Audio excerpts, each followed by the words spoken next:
siamo a Strasburgo per un motivo molto chiaro: difendere il reddito degli agricoltori. Non è più pensabile che vengano sottoscritti accordi di libero scambio senza che venga garantito il principio di reciprocità. Dobbiamo sottostare per produrre regole molto ferree e lo stesso deve essere per tutti i prodotti che arrivano all'interno dell'Unione Europea.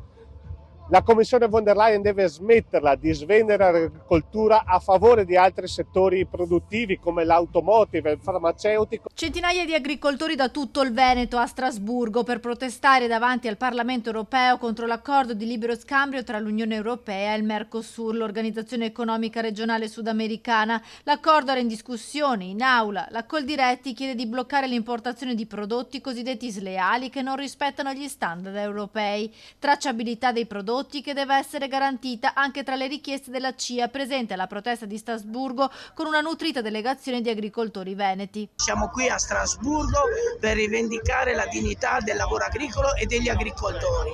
Siamo qui per dire che il Mercosur così com'è non va bene, deve esserci la reciprocità, non possiamo importare prodotti primari a costi di produzione inferiori rispetto a quelli a cui noi siamo sottoposti per i vincoli corretti ambientali, di tutela del lavoro e anche dei costi che noi dobbiamo affrontare ogni giorno. Oltre 1000 i trattori arrivati a Strasburgo dall'Italia, trattori che si vedranno in piazza anche sabato a Padova, dove si sono dati appuntamento prima per un presidio all'ex faro boario di Corso Australia e poi per un corteo che nel primo pomeriggio dovrebbe raggiungere Prato della Valle. La manifestazione è stata organizzata da una sigla indipendente di agricoltori, non vedrà la partecipazione di CIA e Coldiretti.